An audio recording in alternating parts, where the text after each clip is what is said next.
Shalom. Barakatah Yahweh. Barakatah Yahweh Shai.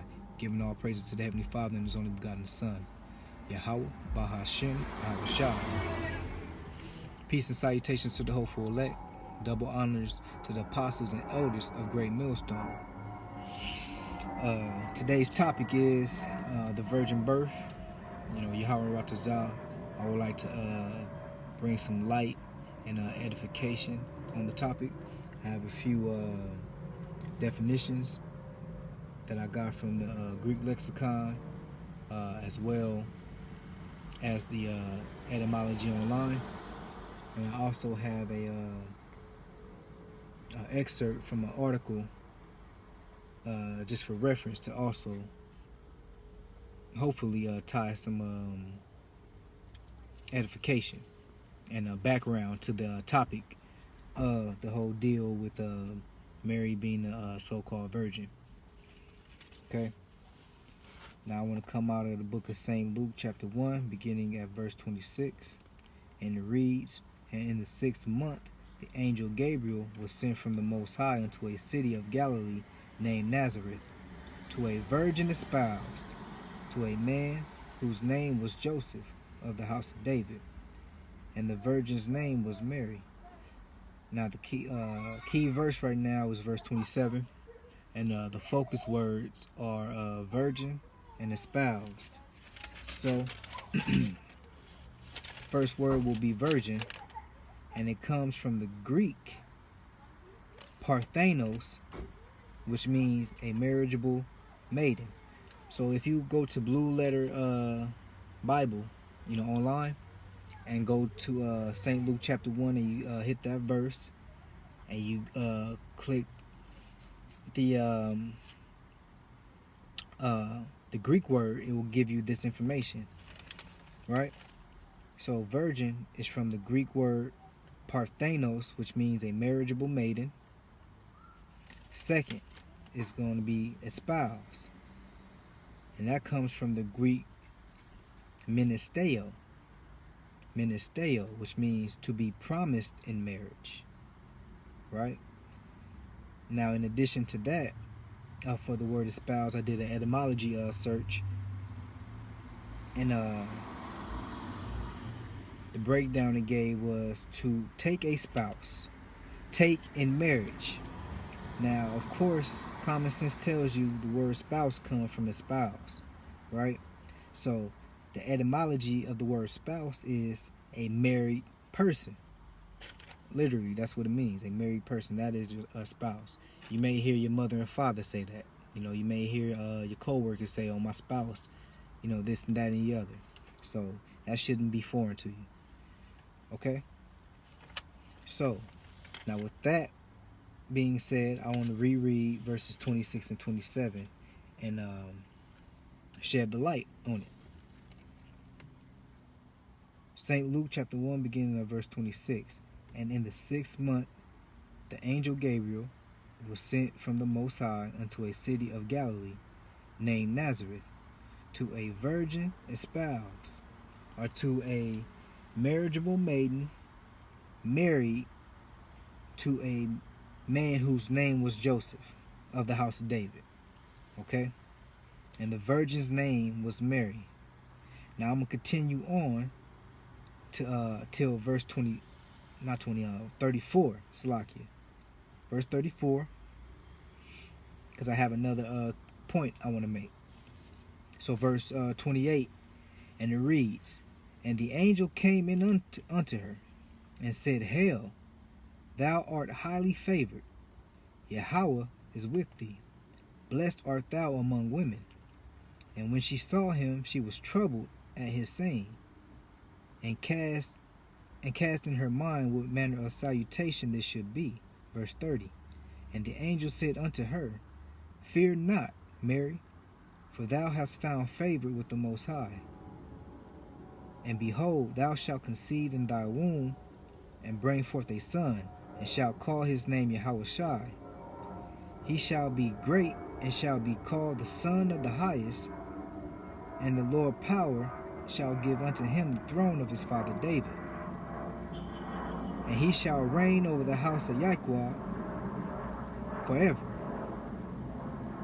and of his kingdom there shall be no end. Verse 34. Then said Mary unto the angel, How shall this be, seeing I know not a man? Now I'm going to stop there at verse 34, because verse 34 is the focus verse, and the focus word is going to be no. Because she says, How shall this be, seeing I know not a man? So the angel Gabriel is prophesying unto her right now, saying that she's going to conceive the Lord, right? And she is saying, How shall this be, seeing that I know not a man? Now, I want to focus on that and bring some light on that as well.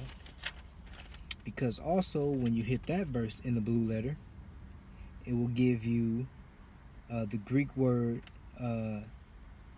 ginosko, Ginosko, if I'm saying that correctly. And that literally means to become known. Now, let's see how to become known can make sense. Now, this takes me to the excerpt that I got from Chabad.org, Chabad.org, right? And this is the history on the ceremonial process of a Hebrew Israelite couple. And it reads, Israel was instructed that in order to marry a woman, the man should acquire her in the presence of witnesses, and then she will become his wife. As soon as she is acquired and becomes betrothed, even though she has not cohabited or entered the groom's home, she is a married woman. Anyone other than her husband who cohabits with her is guilty of capital punishment. After the man has addressed the marriage formula to the woman before two witnesses, the couple retires to a private place with the intent of effecting the betrothal through intercourse. Right? So this was a custom kept in amongst our nation.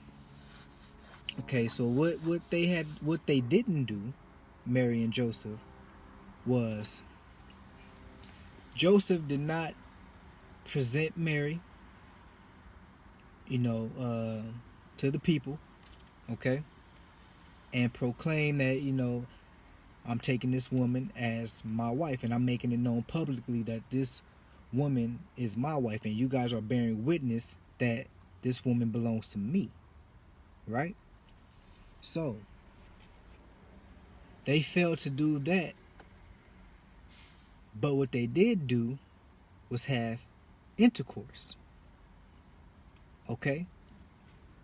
Now, the angel Gabriel came and prophesied unto her that what you are about to conceive is the Lord Yahushua. Right? And she's saying, How shall this be, seeing I know not a man? So she's trying to cover up, we ain't did nothing. That's basically what she's saying right now. Right? That's plain, man. That's what she's saying. Now, it was a custom that they didn't keep, man, so it would have been the issue. Okay?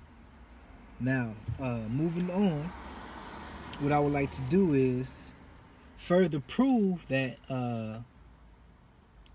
they had sexual intercourse and that the Lord Yahushua was born of a natural process. Okay? I want to jump to St. Luke chapter 2 now, because of if the Lord was born immaculately, why did Mary keep this custom of the law? And we're going to go into it. St. Luke chapter 2, beginning at verse 21, going to verse 23. Okay, and it reads, "And when 8 days were accomplished for the circumcising of the child, his name was called Yahushai, which was so named of the angel before he was conceived in the womb." Right? Verse 22. "And when the days of her purification according to the law of Moses were accomplished, they brought him to Jerusalem to present him to Yahweh. As it is written in the law of Yahweh, every male that openeth the womb shall be called holy to Yahweh." Right? So, I want to go precept upon precept now. Now let's go into the Levitical law. Let's read what the law says, man. And see why would Mary keep such a custom. Okay? Because the Apostle Paul says, "Prove all things," right? That's a direct commandment from the Lord. Prove all things, man. Okay? Leviticus chapter 12, verses 1 through 4. And it reads, "And Yahweh spake unto Moses, or Mashah, saying, Speak unto the children of Israel, saying, If a woman have conceived seed, and born a man child, then she shall be unclean 7 days, according to the days of the separation. For her infirmity shall she be unclean. And in the 8th day the flesh of his foreskin shall be circumcised, and she shall then continue in the blood of her purifying 33 days. She shall touch no hollow thing, nor come into the sanctuary until the days of her purifying be fulfilled." So 40 days total she kept this custom, right? Now why did she keep this custom? Because as it says in verse 1 of Leviticus chapter 12, it says, "And Yahweh spake unto Mashah, saying, Speak unto the children of Israel, saying, If a woman have conceived seed, and born a man child, then shall she be unclean 7 days, according to the days of the separation. For her infirmity shall she be unclean." Right? So, according to the Most High, the law is if a woman receives seed from a man and give birth to a man child, you are unclean. So that is why Mary kept that custom, because Yahushua was born through the natural course of conceiving seed, man. You know what I'm saying? So to further prove that, now let's grab another precept, because scriptures say precept upon precept, line upon line, right? Now I'm gonna close with this, and for those of you who say that you believe on the Most High Word, you have to eat the whole roll, man. And you can find that in the scripture. Eat the whole roll, right? So you can't knock what I'm about to pull. And what I'm about to pull is the Wisdom of Solomon out of the Apocrypha, chapter 7. And I'm going to read verses 1 through 6, and I'm going to close out. And may Yahweh send it to those who believe on Yahushua, and may it be of condemnation to those who think otherwise. Wisdom of Solomon, chapter 7, beginning at verse 1. And it reads, "I myself also am a mortal man, like to all, and the offspring of him that was first made of the earth. And in my mother's womb was fashioned to be flesh in the time of 10 months, being compacted in blood of the seed of man, and the pleasure that came was sleep.